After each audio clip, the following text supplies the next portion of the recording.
ভাবি মেহেন্দি গাছটা তো অনেক সুন্দর হয়েছে না? আর ঝাপটা বাইন্দ হইব। এইটার ভিতরে মাটি দেওয়া যাবে? ও মাটি ঠিক আছে, মাটি ঠিক আছে। গাছগুলো অনেক সুন্দর হয়েছে, ওই বাসার থেকে এই বাসা অনেক সুন্দর হয়েছে। আজকে আমার বান্ধবীর বাসার দাওয়াত, ইফতারির দাওয়াত, তাই আসলাম। এসে দেখলাম এই মেহেন্দি গাছটা এত সুন্দর হয়েছে, বারান্দায় ভালো লাগতেছে। এগুলো আরো বেশি সুন্দর হয়েছে। এগুলো ড্যাম দিবে, বুঝছেন ভাবি? এগুলো ড্যাম দিবে, এগুলো ড্যাম দিবে। তারপরে এই যে আপনার এটা কি কয়, এটা কি গাছ বলে? অ্যালোভেরা। অ্যালোভেরা, অ্যালোভেরাটা মোটামুটি ভালো হইব। আর এটা ঘাস না?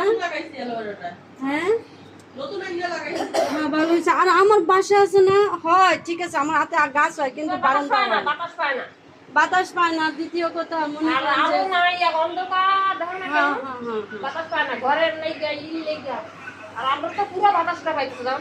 আপনার এখানে বাতাস আসবে কি কারণে জানেন? এই দেখেন কি সুন্দর জানি কয় আম গাছ। আর বৃষ্টি যা পরে, বৃষ্টির পানি অনেক পরে গাছে তো, ও এই কারণে বৃষ্টি পরে একটা জিরা সাইডে বৃষ্টি পানিতে গাছ সুন্দর হয়। মাশাআল্লাহ, আপনারা এক মাসও আইছেন না? চিন্তা করছেন কত সুন্দর গাছ হয়েছে। ওকে মেহেন্দি গাছটা দেখো, দেখছো কি সুন্দর হয়েছে? তোমার আংটির মেহেন্দি গাছ, এই তোমার আংটি, এই দেখো এসি কিনছে এটা। হুম, আচ্ছা এটা কি বলে? হ্যাঁ, আসো আসো আসো আসো আসো।